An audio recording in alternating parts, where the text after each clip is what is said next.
Albert Einstein once said, everybody's a genius, but if you judge a fish by its ability to climb a tree, it will live its whole life believing that it is stupid. Ladies and gentlemen of the jury, today on trial we have modern day schooling. Glad you could come. Not only does he make fish climb trees, but also makes them climb down and do a 10-mile run. Tell me, school, are you proud of the things you've done? Turning millions of people into robots, do you find that fun? Do you realize how many kids relate to that fish swimming upstream in class, never finding their gifts, thinking they are stupid, believing they are useless? Well, the time has come, no more excuses. I call school to the stand and accuse him of killing creativity, individuality, and being intellectually abusive. He's an ancient institution that has outlived his usage. So, Your Honor, this concludes my opening statement, and if I may present the evidence of my case, I will prove it. Proceed. Exhibit A. Here's a modern day phone. Recognize it? Here's a phone from 150 years ago. Big difference, right? Stay with me. Here's a car from today, and here's a car from 150 years ago. Big difference, right? Well, get this. Here's a classroom of today, and here's a class we used 150 years ago. Now ain't that a shame? In literally more than a century, nothing has changed.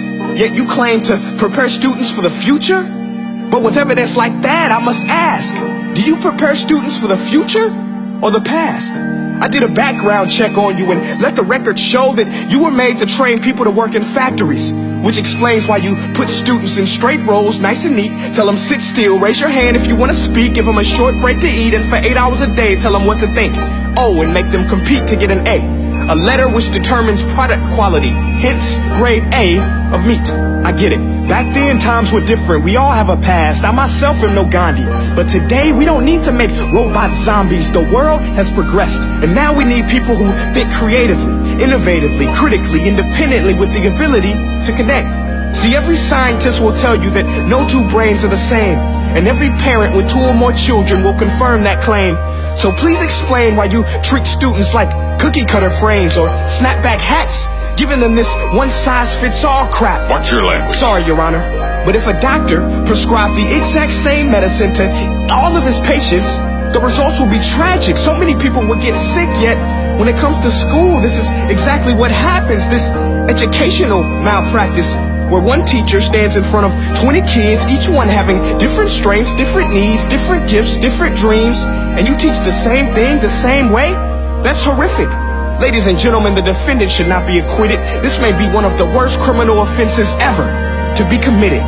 And let's mention the way you treat your employees. Objection. Overruled. I want to hear this. It's a shame.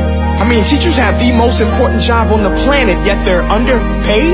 No wonder so many students are short-changed. Let's be honest. Teachers should earn just as much as doctors, because a doctor can do heart surgery and save the life of a kid.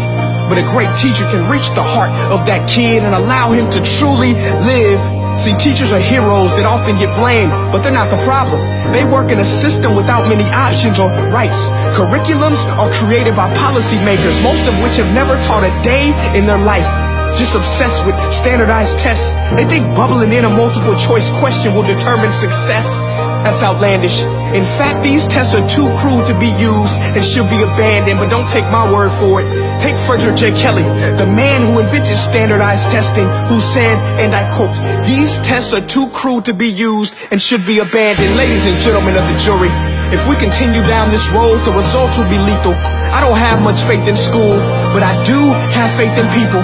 And if we can customize healthcare, cars, and Facebook pages, then it is our duty to do the same for education, to upgrade it, change it, do away with school spirit, because that's useless. Unless we're working to bring the spirit out of each and every student, that should be our task. No more Common Core. Instead, let's reach the core of every heart in every class. Sure, math is important, but no more than art or dance. Let's give every gift an equal chance. I know this sounds like a dream, but countries like Finland are doing impressive things. They have shorter school days. Teachers make a decent wage. Homework is non-existent, and they focus on collaboration instead of competition. But here's the kicker, boys and girls. Their educational system outperforms every other country in the world. Other places like Singapore are succeeding rapidly. Schools like Montessori, programs like Khan Academy, there is no single solution. But let's get moving, because while students may be 20% of our population, they are 100% of our future. So let's attend to their dreams, and there's no telling what we can achieve. This is a world in which I believe, a world where fish are no longer forced to climb trees. I rest my case.